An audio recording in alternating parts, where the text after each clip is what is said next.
Hello and welcome to an episode of Historically Marked. Alright, another special Elvis edition. I am just right in front of the second most visited house or home in the United States. Number one is the White House. Number two is Elvis Presley's Graceland. Yes, the Graceland, the place where he moved in with his parents. And many people have lived here on and off over the years. I mean, I don't want to get into too much of the history of it, but Elvis lived here for a little over 20 years up until his death. This is where he is buried, as well as his daughter, his grandson, his grandmother, and his parents. Now, before I get ahead of myself, there is a marker here, so let's get to it. Alright, so here is the marker, and as you can see, it has been vandalized, written over many times. Well, there's actually a plastic shield on there, but here is the text, and I can't even read it, but I have the text on my phone, which I'm reading off of. So, Elvis Presley was born in Tupelo, Mississippi on January 8th, 1935, the son of Vernon and Gladys Presley. He moved to Memphis in 1948. Soon after signing a contract with Sun Records in 1954, he achieved tremendous popularity. His musical and acting career in records, movies, television, and concerts made him one of the most successful and outstanding entertainers in the world. He died on August 16, 1977, and is buried here at his Memphis home, Graceland. Alright. So, it is kind of fun looking at all the graffiti on here. Like, somebody obviously came from the land down under. John B. Love you from Miley. Miley Cyrus? No, I'm kidding. She might have been here for all I know. I know she's from, I think she's from Memphis, but I don't know. I know she's from Tennessee, but I don't know about Memphis. And one of the things worth noting from the Graceland website is they do encourage people to bring their Sharpies with them, because obviously, I mean, they let people get away with it, and obviously nobody really cares, as long as it's not profanity or whatever. And there's been all kinds of graffiti. Like, one of the most famous people to leave graffiti was Billy Idol, but he like went overboard. Like, he did it in big letters. And Lisa Marie was actually a fan, and she left it. She wanted the Graceland officials to leave it up there as long as they can. But I'm sure a lot of it gets washed out anyway. Although I see stuff from like 2017. Oh, from Brazil. Okay. In case you're wondering, yes, you had to. This is, I'm looking north on US 51, and this is Elvis Presley Boulevard.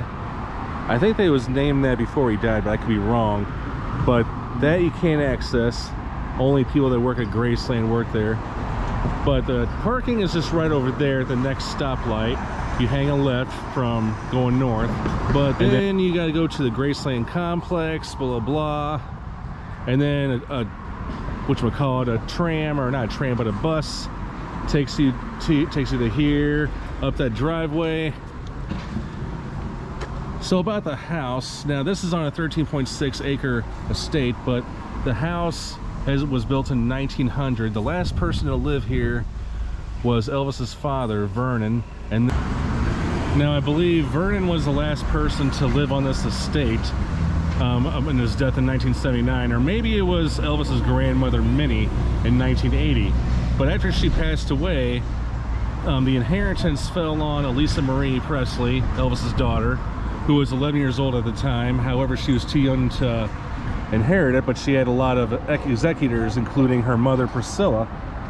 But in 1982, one of the family friends, and I guess one of the bookkeepers, they said, you know what, Graceland, even though it's not really losing any money, it will if you don't do something about it, because it's going to cost at least $100,000 in upkeep and a bunch of other fees, taxes and whatnot. And Priscilla, I mean, it was definitely not an easy decision on her part, but yes, she definitely wanted to open up to the public as a tribute to the fans, and not as a money grab, because, you know, that was going to be the only way to pay the bills. And that she did. She opened this in 1982. It attracts, I don't know how many visitors a year, but definitely lots. I mean, people from all around the world came here. At least 3 or 4 different languages I interacted with today. I mean, they definitely come out to Memphis and want to see Elvis's final resting place and where he called the place home. Now, when Elvis was alive, the fans knew that he lived here, so they would often creep up on this fence, and if they saw a car moving, they would freak out, and that would mean Elvis or one of his entourage would leave, or family members. Oh, somebody left shoes. Jerry Lee Lewis was arrested for public drunkenness somewhere along the sidewalk. But there have been many famous visitors, meaning like heads of state, celebrities, other rock stars. John Stamos even gives you the recorded tour of the place if you choose to do the iPad version of it. But I highly recommend it. It's going to be very pricey. And one thing worth noting, as you'll notice later in the video, they did not allow video recording or audio recording or flash photography. There's one of the buses right now inside the building, but you can take pictures as many as you want. Just, yeah, don't use your flash, because they know people will always have cell phones or smartphones to take photos with. So yeah, you'll get a great tour of the place, but I mean, it's kind of slow and fast moving. You can go at your own pace, but then again, you kind of feel like you're being pushed through room to room, if you know what I mean. All right, so what I'm going to do is I'm just going to go ahead and take you to where to start, which is like the main complex, and go from there. And then I'll be narrating some slideshows of photos. So hope you stay along. Come along with me. All right, so in order to get into the house, the tours, and the whole complex, this is where you start, from the parking lot. Now, parking is extra. It's like $10. It's better to pay online in advance, just like with the whole Graceland tour package of your choice.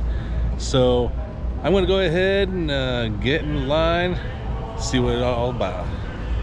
And like I said, it is best to book your entire Graceland tour online, just because. I also recommend spending at least 4 hours on the site, or as many as you can. That way you can get your money's worth. So after getting off the bus in front of the mansion, you may have to wait a few moments to actually get inside. But you can always take selfies in front of the place, or pictures with people you were with. Oh yeah, this was designated a National Historic Landmark in 2006. Now, I'm not going to show you the whole tour or the entire interior of the house, every room that is, because I definitely want you to come check it out sometime. Again, you have the choice of listening to Uncle Jesse or John Stamos on your headphones and iPad, or you can just read the interpretive signs in every room.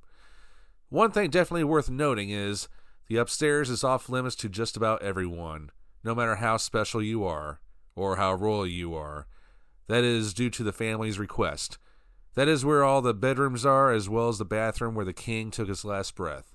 It is said that everything has been left the way it was since 1977. So it's very cool to look at the personal areas where Elvis loved to relax. He made everything just the way he wanted it to be. I remember reading someplace where Elvis was always obsessed with television. When he purchased his first television set, it is said that he considered it the first luxury item he ever bought. Apparently, he loved watching at least 3 channels at the same time, which is why there are 3 TVs altogether. As part of the mansion tour, you will also get to go outside, even getting a look at the kidney-shaped pool. Not many people know that Elvis was an avid racquetball player. The historical marker outside the building noted that Elvis had this built in 1975, and he was personally proud to have supervised the construction.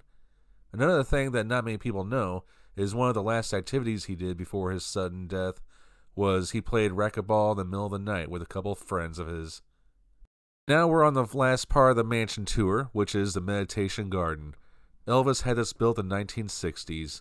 This was one of Elvis's favorite places, as of course he meditated, and of course he found peace and quiet whenever he needed it. This is now the final resting place of Elvis as well as his family members. This is where all of Elvis's family is buried, with the exception of his twin brother Jesse, who has a cenotaph here. Always remember when viewing the graves in person to keep quiet, as it is considered respectful to those who mourn the king and his family members. Having the king buried on the grounds of Graceland was the idea of his father, Vernon. After getting back on the bus, it will take you back to the shopping/museum part of the complex, also known as Elvis Presley's Memphis. You can grab a bite to eat at Glasses. And just remember, there will be lots of museums to experience, including one on the grounds of the mansion. Be prepared to see so many personal items that belong to Elvis and his family members. Throughout my Elvis trip, I had on the Elvis station on Sirius XM. How thrilling it was to see the actual studios where it broadcasted from. Too bad I couldn't get on the air. Some other highlights include his awards, his suits, his life in the military, archival items, the planes. There was an exhibit on the 2022 film Elvis. There was also some other celebrity-related exhibits, such as the Full House set. Also, current artists that are inspired by Elvis, including Casey Musgraves and Post Malone. There also was an exhibit on his late daughter, Lisa Marie, who passed away tragically in January 2023. It was very sad, but I definitely learned a lot more about the lady, as she dealt with the title of being Elvis's daughter most of her life. And lastly, be sure to bring lots of money on souvenirs. There are plenty of things waiting to be bought at the multiple gift shops found in Elvis Presley's Memphis. All right, I am Jason. Thanks for tuning into this episode, the Elvis edition of Graceland in Memphis, Tennessee. I am Jason, sign off.